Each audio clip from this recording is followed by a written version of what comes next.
Hey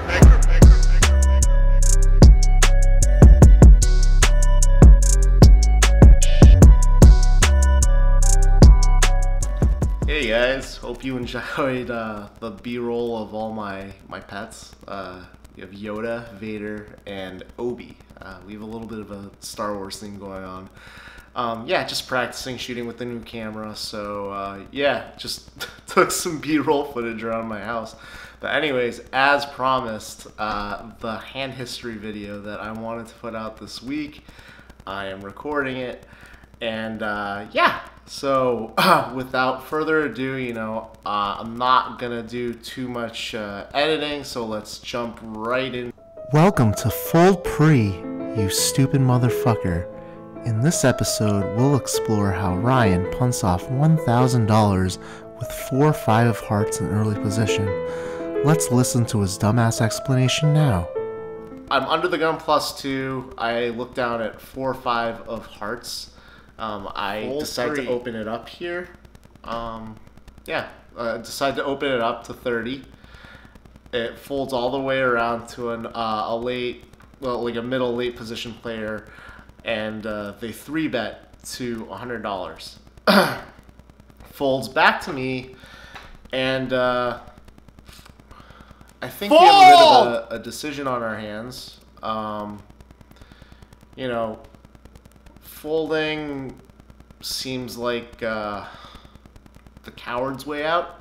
Seriously? So, we have a hand that is somewhat disguised that, we can call with. So we decide to call. We could consider 3-betting this too. I typically like to 3-bet, if I'm balancing my range here, I typically like to 3-bet like 1-gappers, like 4-6 suited. That way if I get, 4-bet, I can let it go. 4-5 has slightly more equity because it's not a 1-gapper, it's a suited connector. So anyways, we call. We see a flop, and the flop is Jack 5-3 with 1 heart. Okay flop. I mean, we flop a pair, right? I check. The player bets, the player that raised me bets 135, and we flop a pair, we backdoor outs. We're not going anywhere, so we call the 135. So the turn is a pretty interesting card. It's the 7 of hearts, so we had a straight draw, we had a flush draw. So anyways, we check. The player then leads out 235. And we have a bit of a decision here because we started the hand with about 1,000 effective, right? So, yeah, I think I don't think calling is the best option. No! When we pick up this equity, I don't think folding is an option. The only option we have here really is to shove. That's what we do. No! We toss in the all-in bet. We started the hand with about 1,000 effective. And the player goes deep into the tank, and at this point, I pretty much know it's aces, kings, queens. This board heavily values my range versus his range, especially with the line I took. And yeah, we're just sitting patiently, hoping to get a fold. Unfortunately, we don't. He throws in the call, and unfortunately for us, the river's a complete brick, and he flips over queens with the queen of hearts. So that was a really good call. Yeah, I don't know if that was avoidable at all. I think I'm always losing there. I don't think I could have played the hand any differently. No? Thank you for watching Fold Pre, you stupid motherfucker. Tune in next week when Ryan throws a bag of money into a dumpster fire. So for this next hand, the straddle's on, we're under the gun +1, and we look down at ace jack of clubs. So we bump it up to 60. The only player to call is the player on the button. So we go heads up to a flop of queen 10-8 with 1 club. Not the best flop, not the worst flop. That's how poker goes. So, you know, we decide we have enough equity to continue here. So I bet out $80, and the player calls. And the turn is an interesting card. It's the 8 of clubs. You know, obviously with our exact holding, it hits our hand pretty hard because now we pick up the nut flush draw. But it also slightly favors the calling range of the button, especially on the flop. You know, I think the button is calling with any pair on the flop, so a hand like 7-8 will call on the flop to see one more card. So anyways, we have a bit of a decision. We could check this. I decide to take the more aggressive route and bet 225. He thinks for a while and he calls. So we're looking for a little help on the river. A lot of help on the river.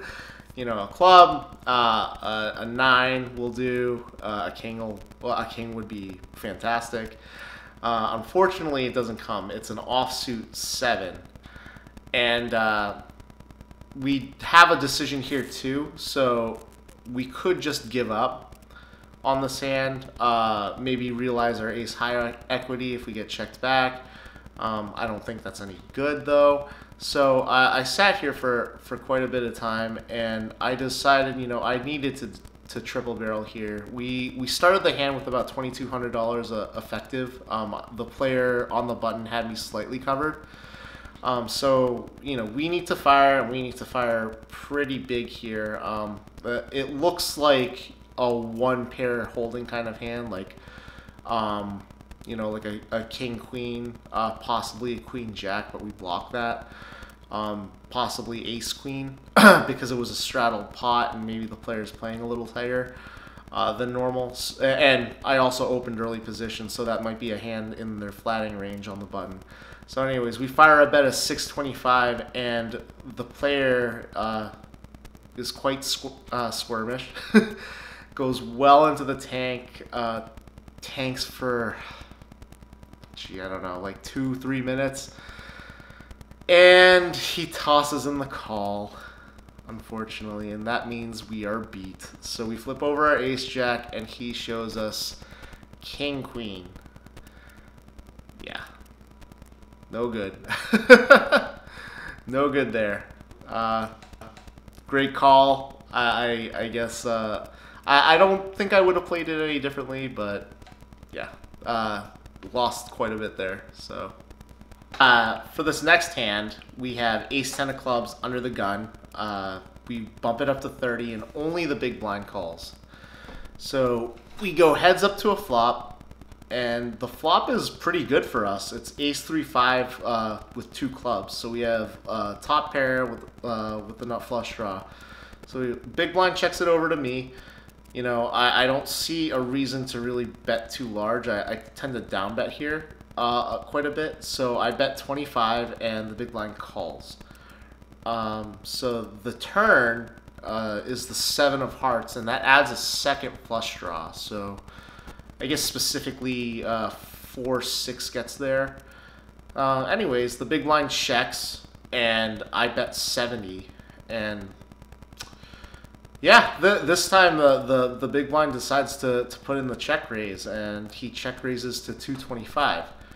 Now, the effective stack here is the big blinds. He started the hand with starting stack $1,000, right? The thing about the player in particular in the big blind is he's a very accomplished tournament player, was a pro for quite a while, seemed to be pretty balanced. So, you know, I have, again, another really interesting decision. We're not folding, clearly.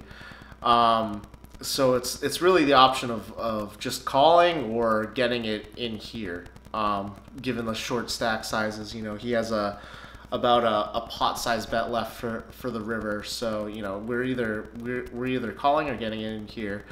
And this time, because of the particular player I was playing against, I really didn't want to blow him off his bluffs, like his you know, his 4-5s, his 5-6s, hands like that, I decide to, to just call, because I think if this player is taking this line and the river is a complete brick, I think they may just shove it in on the river, and I'll get to realize my equity by calling the river with my ace. I also think that if a club comes, that they are not checking. I think they're shoving that. I think they're shoving a lot of rivers here, given the line that was taken in this board and the betting that has gone on. So, anyways, we call the 225, and unfortunately, we see probably one of the worst rivers ever for this. We see the 5 of hearts, so the heart draw gets there. His 5x hands that he was bluffing with now get there, and yeah, it's really not a good spot. Considering a lot of his bluffing hands get there, so he does shove it all in there, and now we're just hating life. And yeah, we let it go, and we don't find out what he has. So tough luck. I think again, a lot of the rivers that would come, even brick rivers, he would take the same line, stay polarized, and I would be able to call most rivers with my top pair, OK kicker, and scoop a big one. But unfortunately here that wasn't the case. So yeah. So as you can probably tell by now, this session is not going so well. We've had a deadly trio, so you would say, of hands to review. We've gotten bluff caught once, we've gotten hero called once, and we've gotten shoved into and had to fold once. So yeah, I'm negative in the session, to say the least. And the hand that finally made me leave was getting dealt ace king in middle position. Started the hand with about $1,000. Pretty standard hand. I opened to 30. I get raised by an aggressive new player to like 125, 140. Folds back around to me. I'm out of position. I raise to 350. And the player, without much thought, just shoves it in. So he shoves it in, and we call clearly. We started the hand with $1,000. I flip over my ace king. He shows us ace queen. We're in a good spot. Unfortunately for us, the flop is queen, queen, queen. The turn is another queen. And interestingly enough, the river is also a queen. I don't know where all these queens came from, but they were all in the deck. I promise you, I'm not lying. I don't know if I'll be coming back to this establishment. Anyway, we end the day down $4,000 in 4 hours.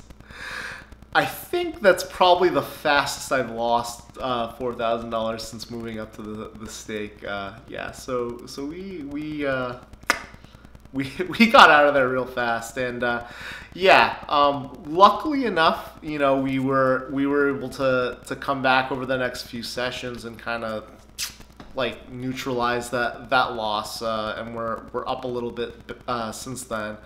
But yeah, I just wanted to get this one out. You gotta kind of look back at the sessions you lose, and analyze what you did, what you could have done differently. And yeah, I thought overall I thought I played pretty well despite losing this session. But always good to look over hand history. So, anyways. Thank you for waiting so long for this hand history video. Thank you to everyone that's subscribed, and yeah, this has really motivated me to get back into the vlogging. This weekend I actually plan on playing the Foxwoods $600 tournament, so that'll probably be the content of my next vlog. So yeah, thanks for watching, and stay tuned, and hit thumbs up and subscribe and all that fun stuff for me, because I'm sure it helps me somehow. So thanks guys.